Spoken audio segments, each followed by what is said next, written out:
Assalamualaikum warahmatullahi wabarakatuh. Sampurasun. Hei barudak kelas 10 anu harebat, kumaha daramang. Mugi urang sadayana aya dina kaayaan sehat walafiat. Amin. Tepang deui sareng Ibu Resti dina pangajaran basa Sunda. Dina dinten ieu Ibu bade ngajelaskeun materi istilah pancakaki. Sateuacan ngawitan diajar, hayu urang sasarengan ngucapkeun basmalah. Bismillahirrohmanirrohim.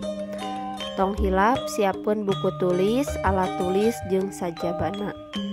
Wilujeng diajar.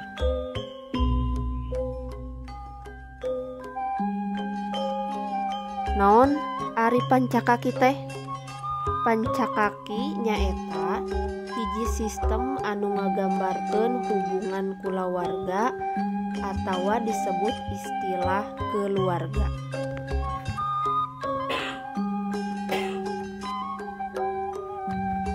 Pancakaki nuduhkeun hubungan karuhun jeung rundayan.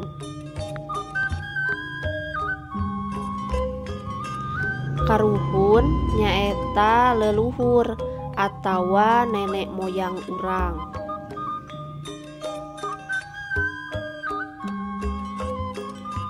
Rundayan nyaeta anak atawa katurunan urang.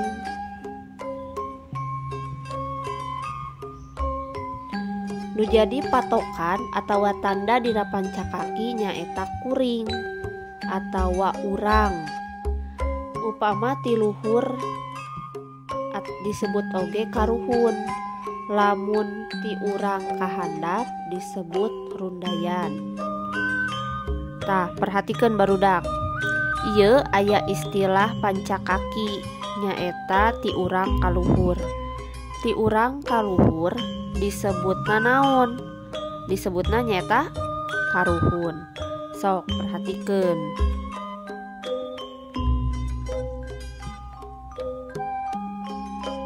Urang ngabogaan kolot nyaeta indung jeung bapa. Indung jeung bapa boga luluhur nyaeta nini aki. Nini aki kaluhurna nyaeta buyut. Ti buyut aya bao, ti bao aya jangga wareng, ti jangga wareng aya udeg-udeg. Ti udeg-udeg aya kait siwur. Pamungkas nyaeta karuhun. Nah, eta istilah pancakaki ti urang kaluhur nyaeta disebut karuhun.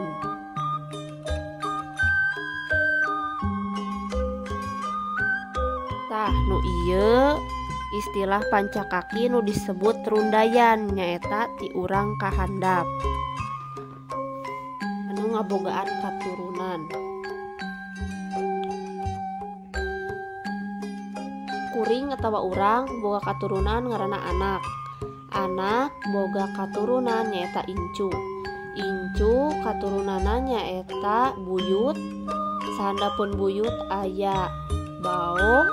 Sahandapun bao aya jangga wareng. Sahandapun jangga wareng aya udeg-udeg.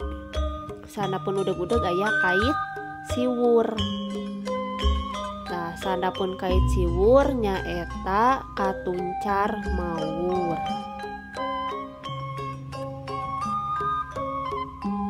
Ieu disebutna nyaeta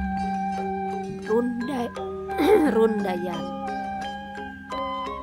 Tah ayeuna indung atau bapa urang teh ngabogaan lanceuk anu disebut ku urang nyaeta uwa.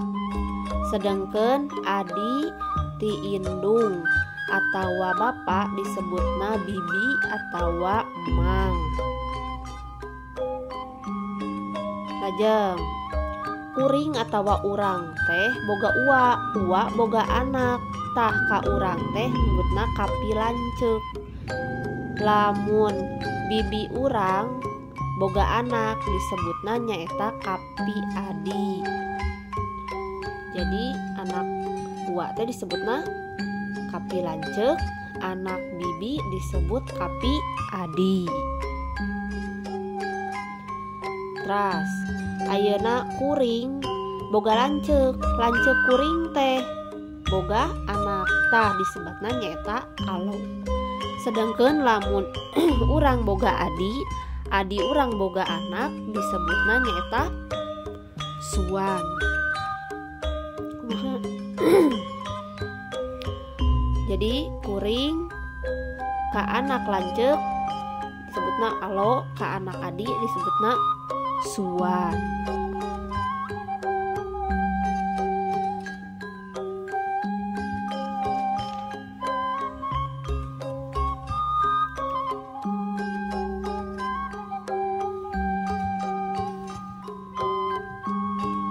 Alhamdulillahirobbil alamin. Ieu pangajaran basa Sunda parantos rengse. Hatur nuhun kasadayana, hapunten bilih aya kalepatan. Mugi-mugi elmuna sing jadi mangpaat kanggo urang sadayana. Sing getol nginum jajamu nu guna nguatkeun urat. Sing getol neangan ilmu nu guna dunya akhirat. Wassalamualaikum warahmatullahi wabarakatuh.